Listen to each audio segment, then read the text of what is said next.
भारत की जमीन पर ऐसे बर्बर आक्रांता, लुटेरा, अत्याचारी, पापाचारी, बलात्कारी का नामो निशान नहीं रहने देगा। बाबर इस देश से नहीं जुड़ा था, बाबर आक्रांता था। अब बाबर के नाम पे बाबरी मस्जिद ड्राई है ना, बिल्कुल न्यायोचित नहीं है।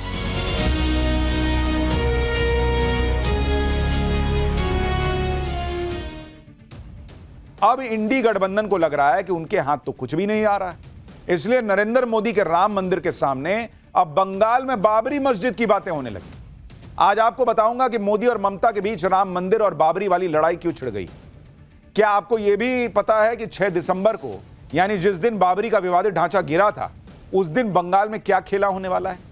क्योंकि ममता बनर्जी के विधायक ने ऐलान कर रखा है कि 6 दिसंबर को बंगाल में बाबरी की नींव रखी जाएगी। आप यह भी देखिए कि इधर राम मंदिर में नरेंद्र मोदी ने ध्वजा फहराई, उधर बंगाल में रातों रात बाबरी के पोस्टर लग गए। भाई, बाबरी के पोस्टर बंगाल में किसने लगाए, क्यों लगाए, उसकी ग्राउंड रिपोर्ट आज आपको बंगाल से दिखाऊंगा। साथ ही यह भी दिखाऊंगा कि इधर ममता बनर्जी, उधर राहुल गांधी कैसे संविधान का रोना रो रहे थे और नरेंद्र मोदी ने कौन सी ऐसी चिट्ठी लिखी कि पूरा गेम इनका निपट गया। ममता बनर्जी के साथ क्यों यूपी में अखिलेश यादव घबराए हुए दिख रहे हैं। लेकिन पूरे देश में जो पॉलिटिक्स चल रही है, ये जो हो रहा है, अवैध घुसपैठियों पर क्या जबरदस्त एक्शन हो रहा है, बंगाल से लेकर उधर योगी के यूपी तक में, सब लाया हूं। लेकिन पहले ट्रेलर देखिए।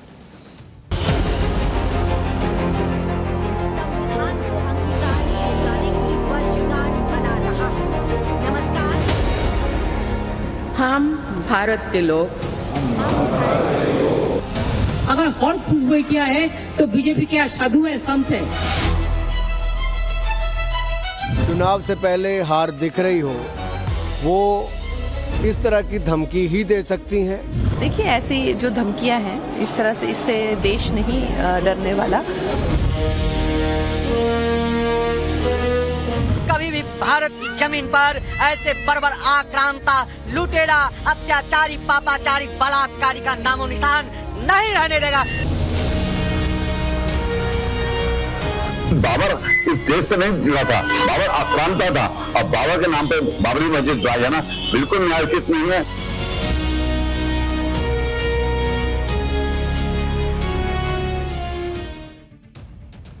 देखिए, इस वक्त सबसे गजब तो बंगाल में हो रहा है।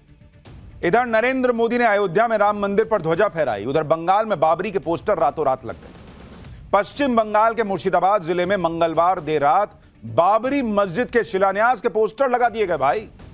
और पोस्टर में बताया गया है कि 6 दिसंबर को मुर्शिदाबाद के बेलडांगा में बाबरी मस्जिद का शिलान्यास समारोह होगा। पोस्टर में टीएमसी के विधायक हुमायूं कबीर को आयोजनकर्ता बताया गया है।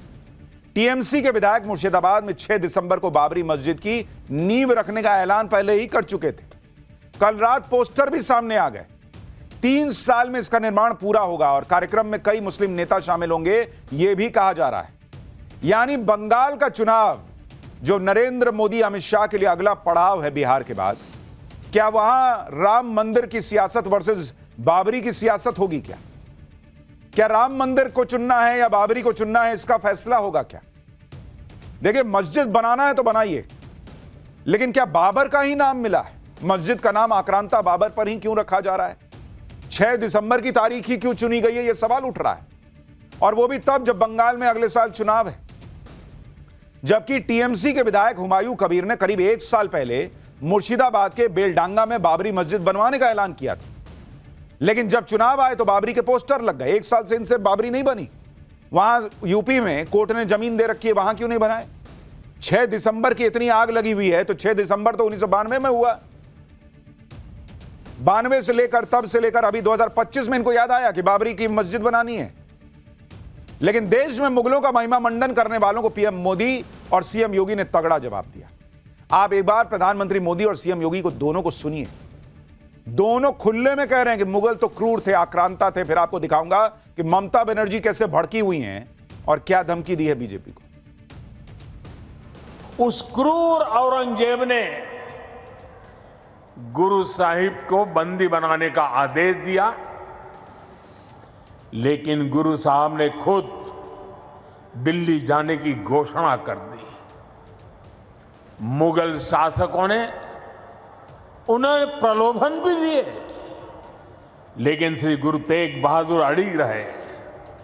उन्होंने धर्म और सिद्धांतों से समझौता नहीं किया। मुगलों ने पूरे भारत का इस्लामीकरण करने की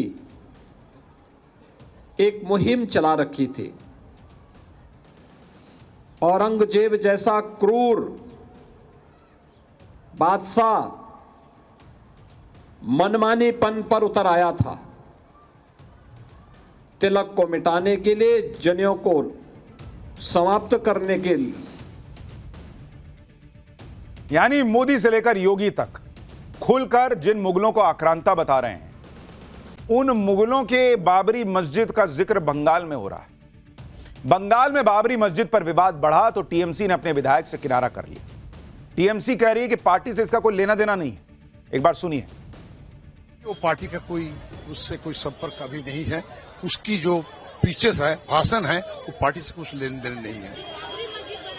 नहीं, उसका अपने वक्तव्य है, लेकिन पार्टी इसको सहमत नहीं है। भाई, पार्टी अगर सहमत नहीं है तो आपने क्या एक्शन लिया? जिस विधायक पर कहा जा रहा है कि भाई वो बाबरी मस्जिद बनवाएगा, उस पर क्या एक्शन हो रहा है अगर आप सहमत नहीं? ये पब्लिक पूछ रही।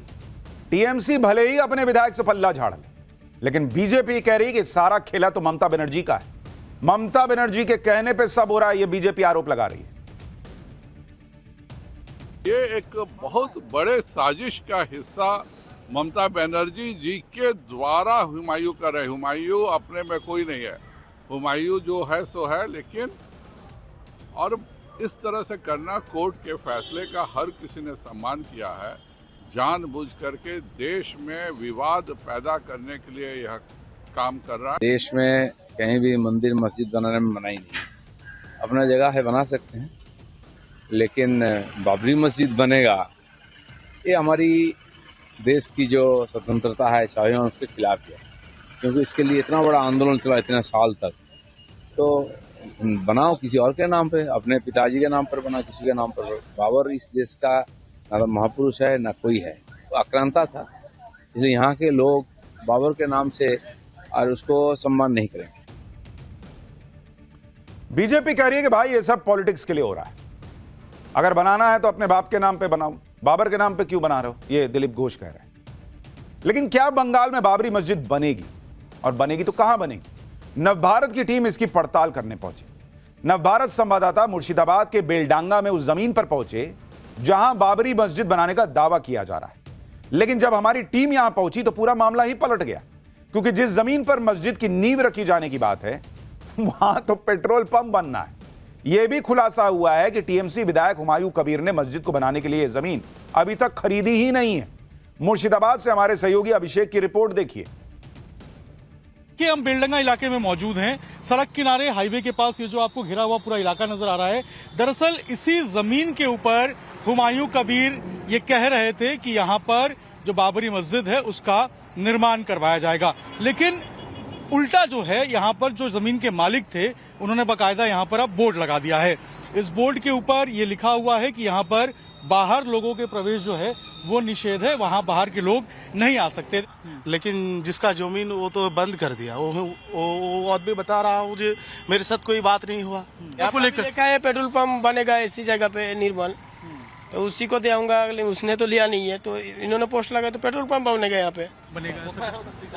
हाँ, पेट्रोल पंप बनेगा तो जाएगा। जिसका है वो तो नहीं देना चाहता है किसी को, वो तो बेचना भी नहीं चाहता है और पैसा भी नहीं दिया, तो क्या कैसा बनेगा बाबरी में? अगर आप देखेंगे तो यहाँ पर बांग्ला भाषा में लिखा हुआ है कि बाहर के लोगों का जो प्रवेश है वो यहाँ पर निषेध है और ये जगह पेट्रोल पंप को दिया जा रहा है। ये बाकायदा यहाँ पर पोस्टर लगाया गया। लेकिन अब बताइए, जिस जगह पे पेट्रोल पंप बनना है उस जगह का नाम डाल के पोस्टर छप रहे हैं कि भाई वहां बाबरी मस्जिद बनेगी। ये मुसलमान के साथ धोखा नहीं है? ये क्या हो रहा है?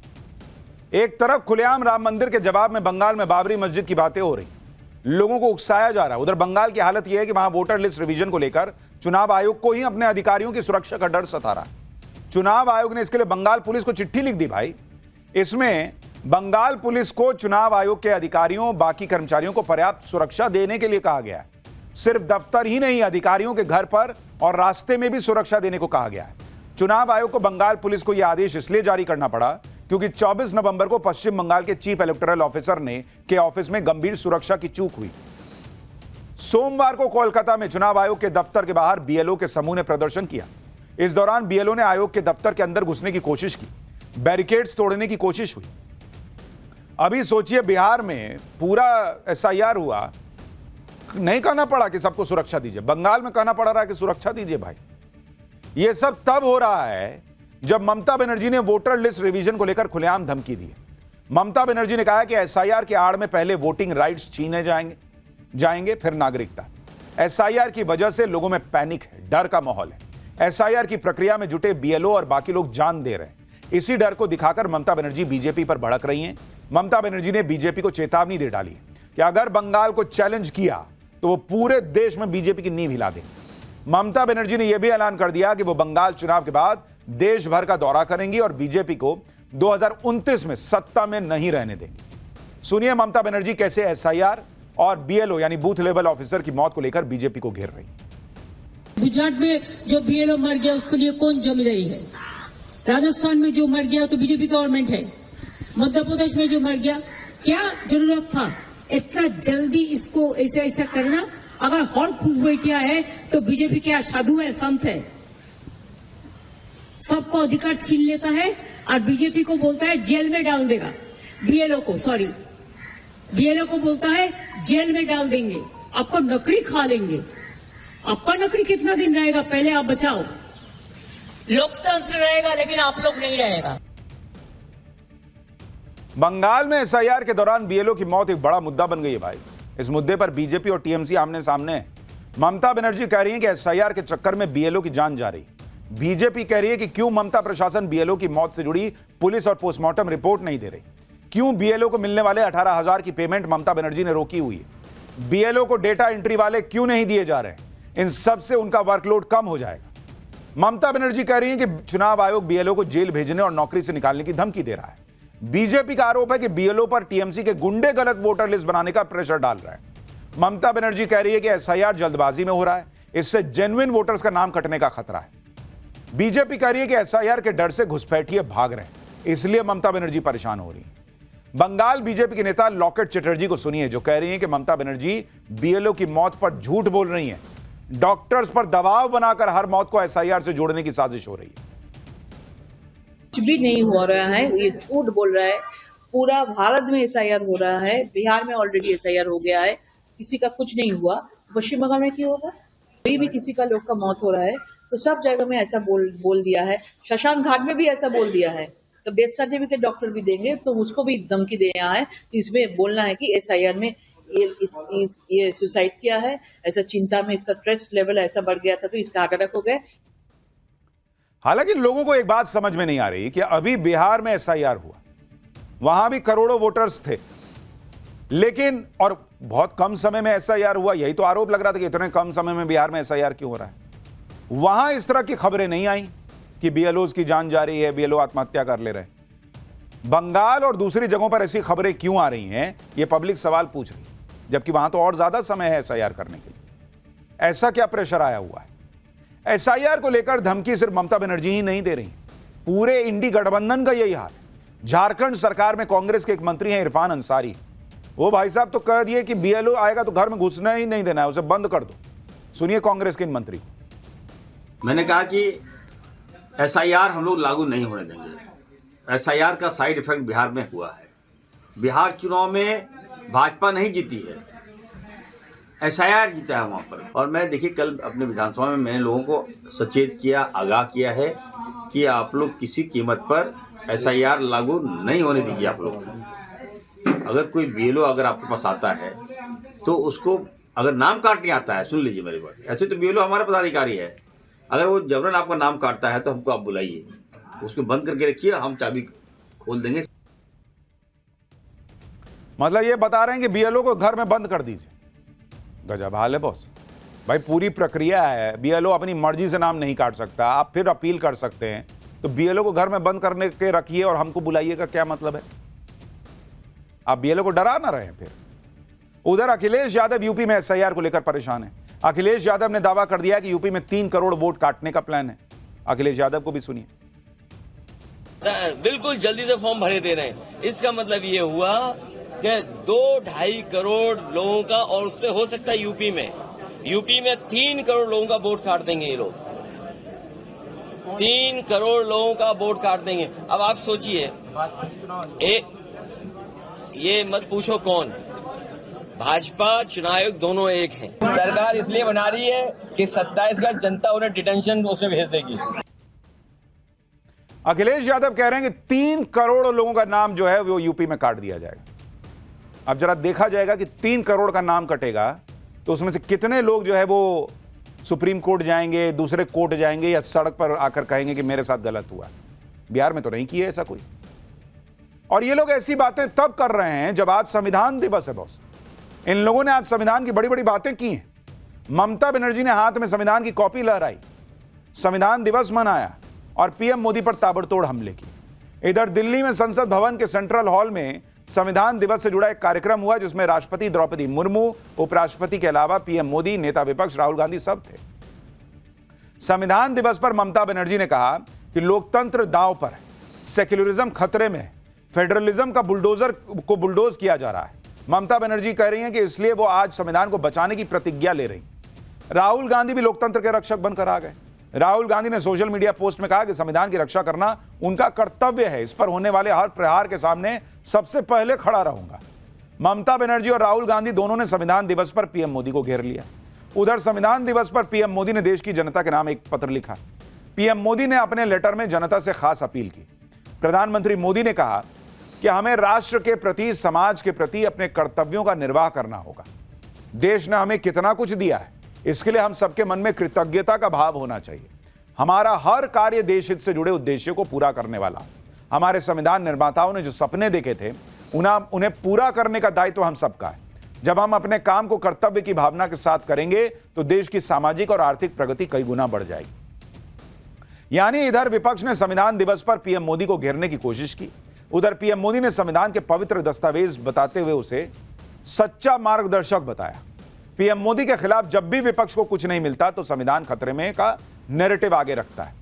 इसी फर्जी नैरेटिव की वजह से लोकसभा चुनाव में इंडी गठबंधन ने बीजेपी की कुछ सीटें घटा दी, लेकिन बार बार फर्जी नैरेटिव थोड़ी चलता है।